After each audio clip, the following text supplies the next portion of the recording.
만약 로마 제국의 전성기 때 콜로세움을 볼 기회가 주어진다면 아마 바로 알아보지 못할 거야.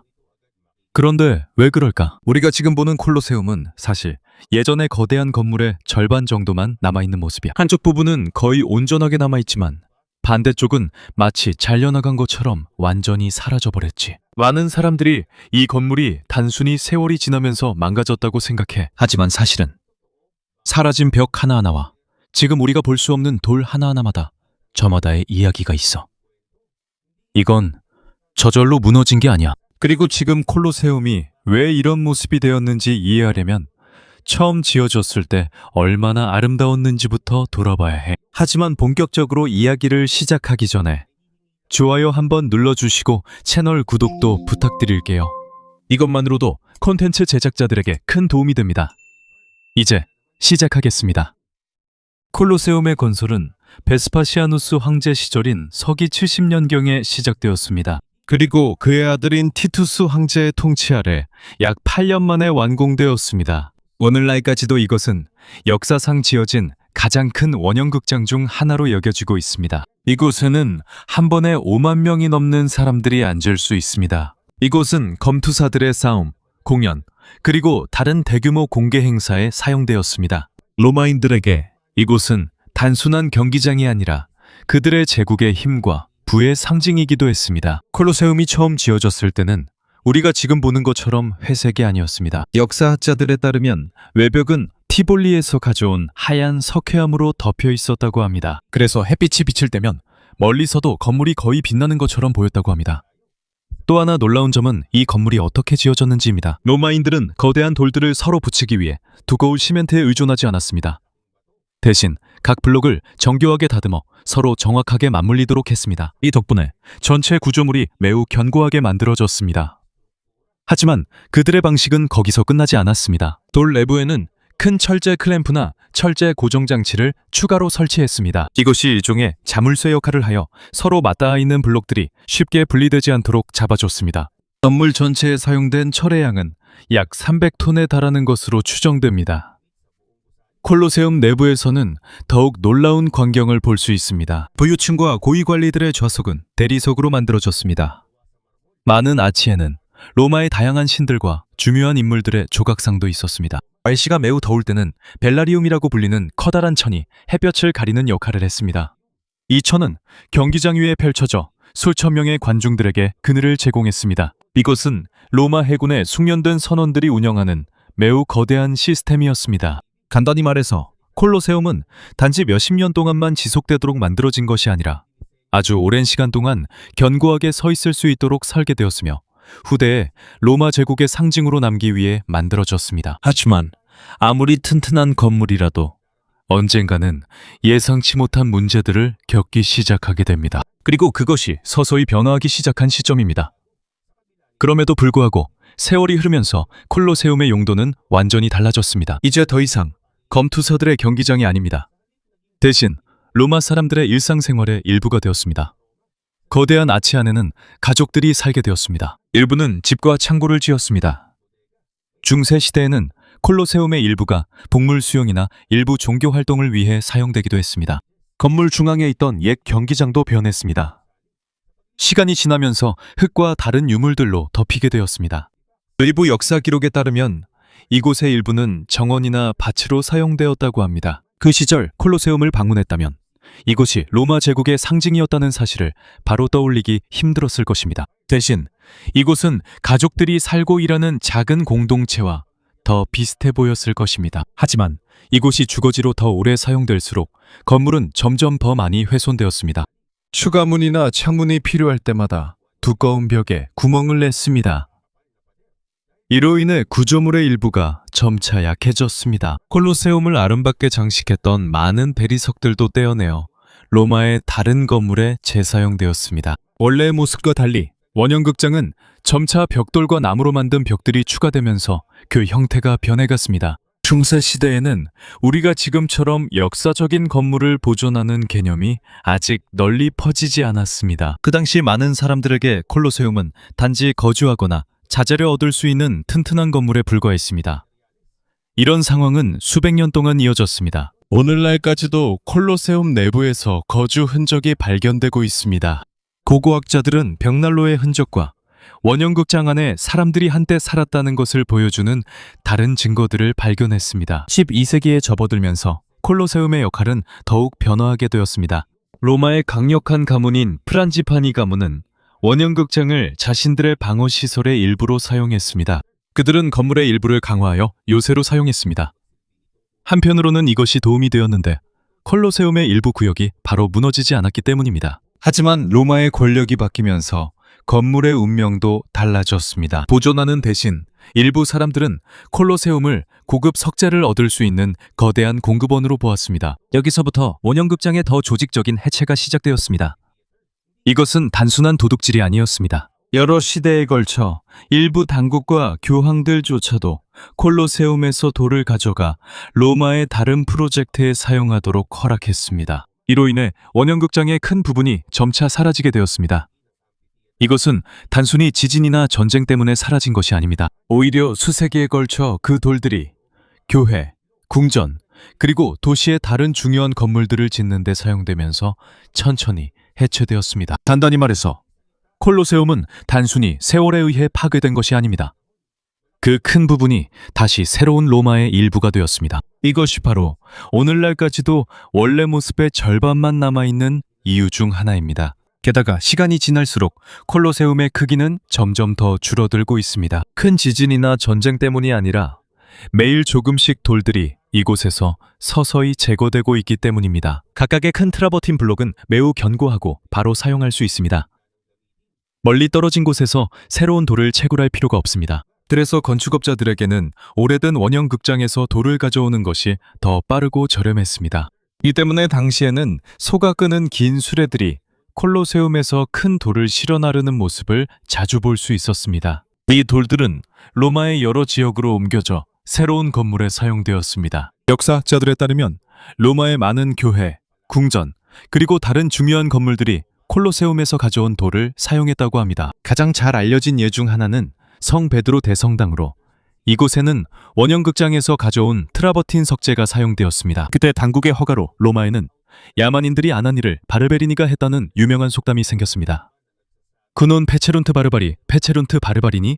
라는 말입니다. 이 말의 의미는 야만인들이 하지 못한 일을 바르베리니 가문이 해냈다는 것입니다. 이것이 그들만이 콜로세움을 해체했다는 뜻은 아닙니다. 이것은 단지 유명한 속담일 뿐이며 17세기 바르베리니 가문과 우르반 8세 교황 시절에 고대 석재가 광범위하게 사용된 것을 가리키는 말입니다. 하지만 중요한 것은 큰 돌들만이 아니었습니다. 콜로세움 내부의 대리석 장식들도 점차 사라졌습니다. 일부는 다른 건물의 장식으로 다시 사용되었습니다. 다른 것들은 분쇄되어 석회가마에서 태워져 생석회로 만들어졌습니다. 이것을 모래와 물과 섞으면 집, 교회, 그리고 다른 건물들을 짓는 데 쓰이는 모르타르가 됩니다. 다시 말해 한때 콜로세움을 아름답게 장식했던 값비싼 대리석이 이제는 새로운 건축물들을 짓는 데 사용되는 평범한 재료가 되었습니다.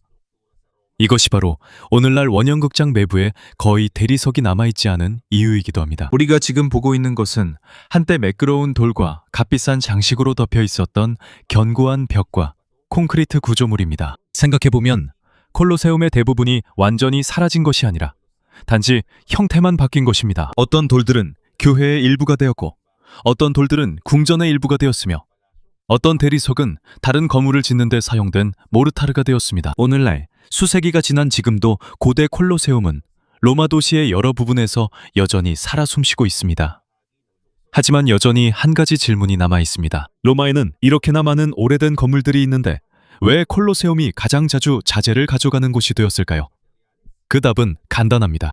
콜로세움에 사용된 돌의 품질이 매우 뛰어났기 때문입니다. 그래서 그 당시의 건축업자들에게는 새로운 자재를 채석장에서 다시 구하는 것보다 콜로세움에서 돌을 가져오는 것이 훨씬 실용적이었습니다. 콜로세움이 점점 약해진 또 다른 중요한 이유 중 하나는 그 벽 안에 숨겨진 철 때문이었습니다. 원형극장을 지을 때 로마의 기술자들은 큰 돌 블록을 연결하기 위해 철제 클램프를 사용했습니다. 이 덕분에 전체 구조물이 더 견고해졌습니다. 하지만 수세기가 지난 후 철은 중요한 자원이 되었습니다. 노동자들은 안에 숨겨진 철을 얻기 위해 벽에 구멍을 조금씩 뚫었습니다. 철을 얻으면 그들은 그것을 다시 녹여서 못, 도구, 그리고 일상생활에 필요한 다른 물건들로 만들었습니다. 오늘날까지도 콜로세움의 돌에는 수천 개의 작은 구멍들이 남아있는 것을 볼 수 있습니다. 많은 고고학자들에 따르면 이 구멍들의 대부분은 원래 돌 블록들을 연결하던 철제 클램프가 제거된 후에 남겨진 것입니다. 점점 더 많은 철이 제거되면서 건물 전체의 결합력도 약해졌습니다. 콜로세움은 즉시 무너지지는 않았지만 오랜 세월이 지나면서 충분한 지지가 없는 부근들은 지진, 비, 그리고 산사태로 인해 더 쉽게 파괴되었습니다. 이와 동시에 오래된 원형극장에 관한 많은 이야기들도 퍼지기 시작했습니다. 어떤 사람들은 어두운 복도 안에 과거의 영혼들이 있다고 믿었습니다. 또 다른 이들은 밤이 되면 그 주변을 지나가는 것을 피했습니다. 그 이야기들이 사실이라는 확실한 증거는 없지만 그들은 이미 고대 로마의 전설의 일부가 되었습니다. 하지만 그런 믿음이 있음에도 불구하고 건물을 해체하는 일은 완전히 멈추지 않았습니다. 그 돌과 대리석은 여전히 도시의 여러 프로젝트에 사용되었습니다. 큰 변화는 18세기에야 찾아왔습니다. 교황 베네딕토 14세 시대에 그는 콜로세움을 보호해야 한다고 선언했습니다. 그는 로마 제국 시대에 많은 기독교인들이 순교했다는 전통을 믿었습니다. 하지만 많은 현대 역사가들은 콜로세움 내부에서 대규모 학살이 실제로 일어났다는 직접적인 증거가 부족하다고도 말합니다. 그럼에도 불구하고 그 결정은 매우 중요했습니다.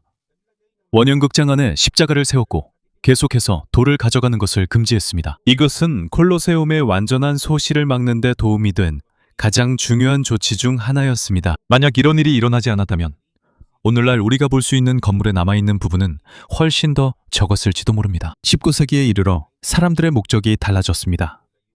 해체하는 대신 그들은 연구를 시작했습니다. 경기장 아래에서 최초의 대규모 고고학 발굴이 이루어졌습니다.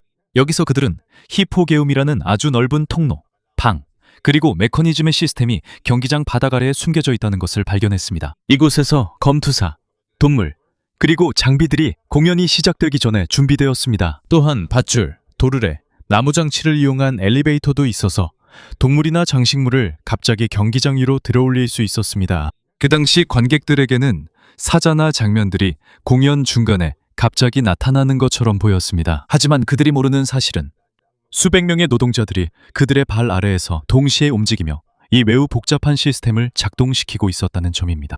그곳에서 고고학자들은 콜로세움이 단순히 거대한 경기장이 아니라는 것을 더욱 확실히 증명했습니다. 이곳은 또한 로마 공학의 걸작으로 수백 년 앞서 후대에 사용된 많은 기술들보다 먼저 만들어진 것입니다. 콜로세움의 많은 부분이 오늘날까지 남아있는 이유 중 하나는 경기장 아래에 숨겨진 방들 때문입니다. 원형극장의 사용이 중단된 후 이곳은 점차 흙과 돌, 그리고 지난 세월의 다른 잔해들로 덮이게 되었습니다. 처음 보면 아무 쓸모가 없어 보이지만 사실 이것이 자연스러운 보호막 역할을 했습니다. 아레나 아래에 있는 많은 통로들이 흙에 덮여 있었기 때문에 비, 바람, 지진, 그리고 돌을 가져가는 사람들에게 노출된 벽들에 비해 훨씬 덜 손상되었습니다. 그래서 수세기가 지난 후 고고학 발굴이 시작되었을 때 아레나 아래에 있던 많은 기계 장치들이 여전히 발견될 수 있었습니다. 지금도 방문객들은 한때 콜로세움에서 공연을 운영했던 매우 복잡한 지하 시스템의 일부를 여전히 볼 수 있습니다. 하지만 역사가들이 오랫동안 고민해온 또 다른 질문이 있습니다. 왜 콜로세움의 한 부분만 거의 완전히 사라진 것처럼 보일까요? 지금 건물을 보면 북쪽 부분이 더 온전하게 남아있는 반면 남쪽 부분이 가장 많이 파손된 것을 알 수 있습니다. 처음에는 사람들이 여러 가지 추측을 했습니다. 어떤 사람들은 저주 때문이라고 했고 또 다른 사람들은 일부러 무너뜨렸다고 믿었습니다. 하지만 현대의 엔지니어와 고고학자들의 연구에 따르면 설명은 더 단순합니다.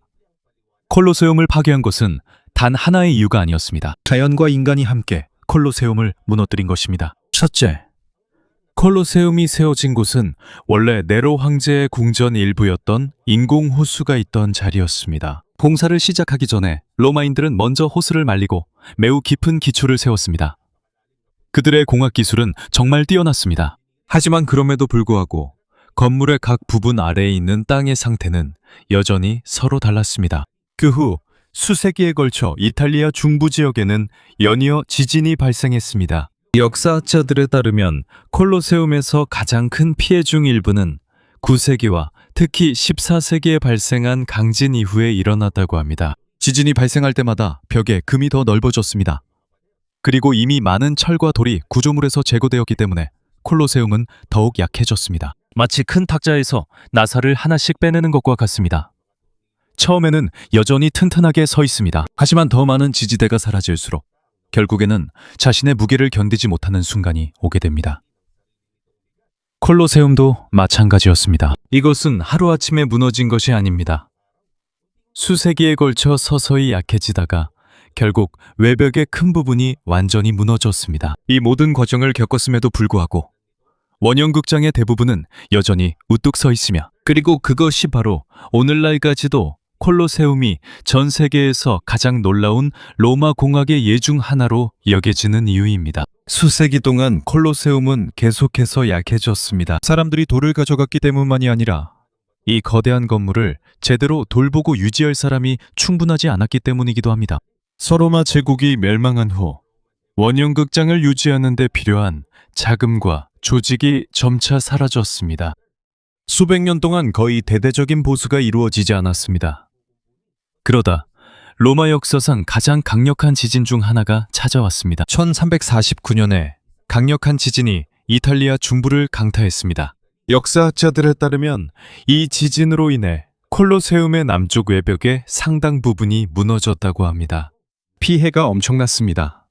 수천 개의 돌블록이 건물 주변에 쏟아졌습니다. 그때부터 콜로세움은 예전의 완벽한 원형 모습을 다시는 되찾지 못했습니다. 이것이 바로 주변에 수많은 돌들이 흩어져 있는 이유이기도 합니다. 그 후 수세기 동안 그 돌들 중 많은 부분이 로마의 여러 건물을 짓는데 다시 사용되었습니다. 이미 있는 돌을 가져오는 것이 멀리서 새 돌을 캐는 것보다 훨씬 쉬웠기 때문입니다. 이와 동시에 건물에 남아있던 철과 다른 귀중한 자재들도 계속해서 제거되었습니다. 지진, 해체 작업, 그리고 세월의 흐름이 결합되면서 우리가 오늘날 보는 콜로세움의 모습이 서서히 형성되었습니다. 한쪽 부분은 비교적 온전하게 남아있는 반면 다른 쪽은 거의 사라진 것이 눈에 띕니다.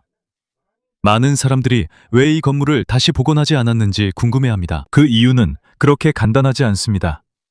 수세기가 흐르면서 콜로세움은 역사적인 기념물로서 매우 중요한 의미를 갖게 되었습니다. 새로운 자재로 다시 짓는 대신 보존 전문가들은 남아있는 원래의 부분을 보존하기로 선택했습니다. 19세기에 들어서면서 지속적인 붕괴를 막기 위해 대규모 복원 프로젝트가 시작되었습니다. 지금 콜로세움을 보면 외벽의 일부에 벽돌로 만든 큰 지지대들이 있는 것을 볼 수 있습니다. 그것들은 로마인들의 원래 설계에 포함된 것이 아닙니다. 이 지지대들은 남아있는 구조물을 지탱하고 벽이 완전히 무너지는 것을 막기 위해 엔지니어들이 추가한 것입니다. 오늘날까지도 엔지니어들과 보존 전문가들은 콜로세움의 상태를 계속해서 모니터링하고 있습니다. 그들은 균열, 기초, 그리고 벽을 정기적으로 점검하여 다음 세대에도 이 건축물이 계속 서 있을 수 있도록 하고 있습니다. 간단히 말해 오늘날 우리가 보는 콜로세움은 단순히 고대 로마의 유적만이 아닙니다.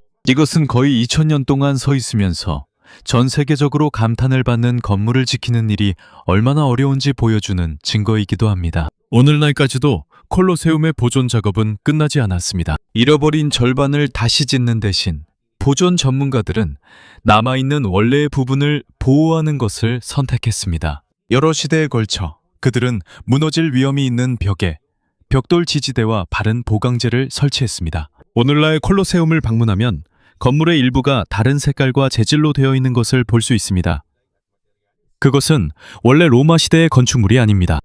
그것들은 오래된 벽을 지지하고 추가 붕괴를 막기 위해 복원 프로젝트에서 추가된 것입니다. 현재도 엔지니어와 보존 전문가들이 건물 전체의 상태를 계속해서 감시하고 있습니다. 그들은 균열, 기초, 그리고 돌의 움직임을 정기적으로 점검하여 수리가 필요한 부분이 있으면 즉시 조치할 수 있도록 하고 있습니다. 그들의 목표는 콜로세움을 새 것처럼 만드는 것이 아닙니다.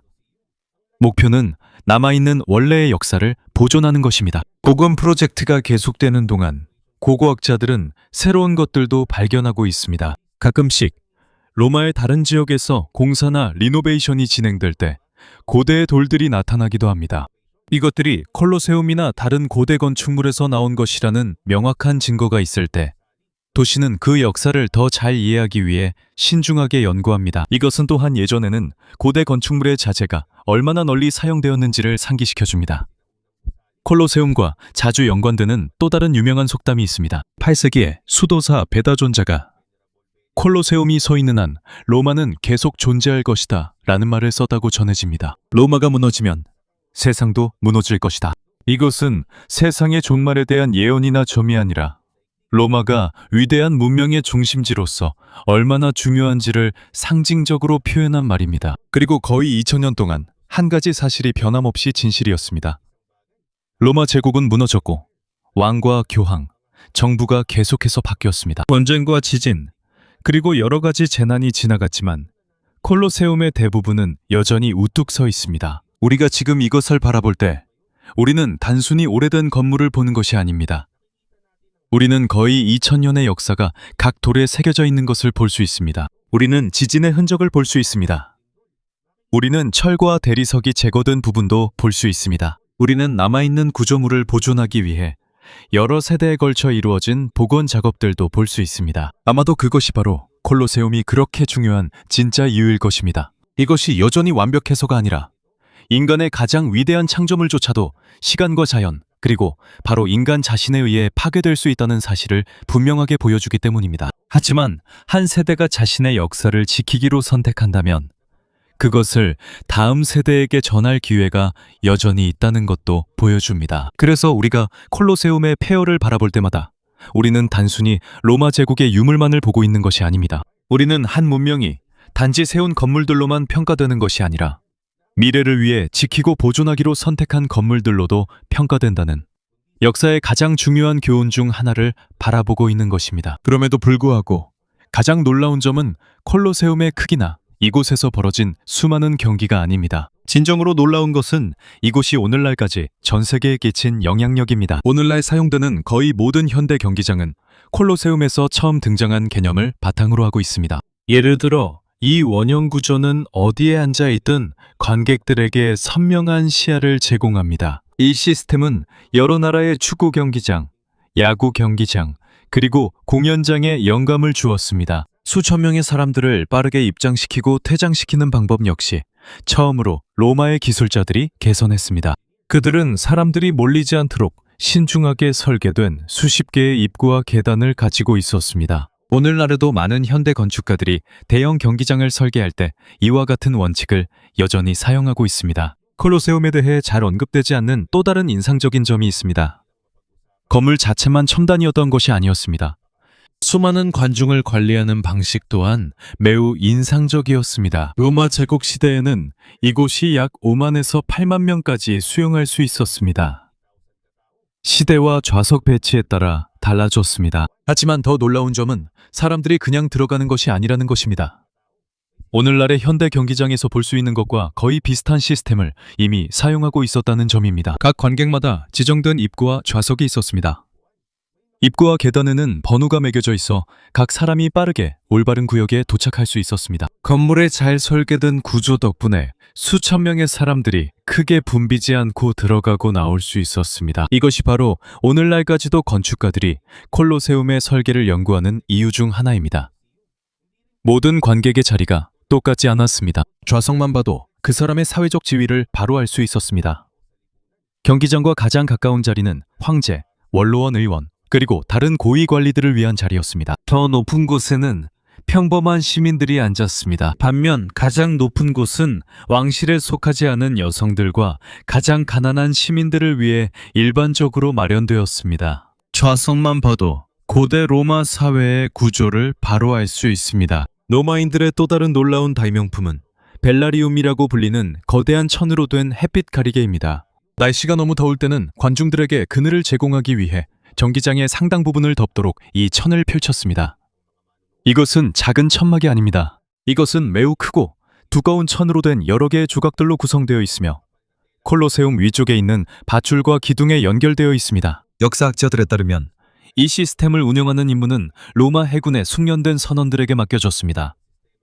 그들은 바다에서 큰 돛과 복잡한 밧줄을 다루는 데 익숙했기 때문입니다. 수천 명의 사람들이 위에서 관람하는 동안 경기장 아래에는 수백 명의 노동자들이 있었습니다. 그들은 검투사가 아니었습니다. 그들은 목수, 기계공, 동물 사육사 등 전체 공연을 운영하는 다양한 노동자들이었습니다. 사자가 갑자기 등장하거나 맹수가 나와야 할 때 그들은 나무로 만든 엘리베이터와 도르대를 사용해 경기장 아래에서 맹수를 들어 올렸습니다. 무대 장식을 바꿔야 할 때도 그들이 직접 했습니다. 즉, 사람들이 위에서 공연을 관람하는 동안 그들 발 아래에서는 또 다른 거대한 작업이 조용히 진행되고 있었습니다. 또 한 가지 놀라운 점은 콜로세움에 들여온 맹수들의 수였습니다. 역사학자들에 따르면 사자, 호랑이, 표범, 곰, 코끼리, 코뿔소, 악어, 하마, 심지어 기린까지 로마 제국의 여러 지역에서 콜로세움으로 데려왔다고 합니다. 일부 동물들은 북아프리카와 중동에서 온 것이었습니다. 이 동물들의 여행은 매우 힘들었습니다. 그들은 로마에 도착하기 전에 배와 마차로 운송되었습니다. 이것은 당시 로마 제국의 권력과 연결이 얼마나 광범위했는지를 보여줍니다. 오늘날 수백만 명의 사람들이 콜로세움을 방문하는 이유는 달라졌습니다. 이제 그들은 전투를 보기 위해 가지 않습니다. 그들은 고대 세계의 가장 위대한 걸작 중 하나를 직접 보기 위해 갑니다. 아마도 그것이 콜로세움 역사상 가장 큰 변화일 것입니다. 한때 권력과 피비린내 나는 오락의 상징이었던 그곳은 이제 역사의 상징, 문화의 상징, 그리고 전 세계가 계속해서 감탄하는 고대 공학의 뛰어남을 보여주는 상징이 되었습니다.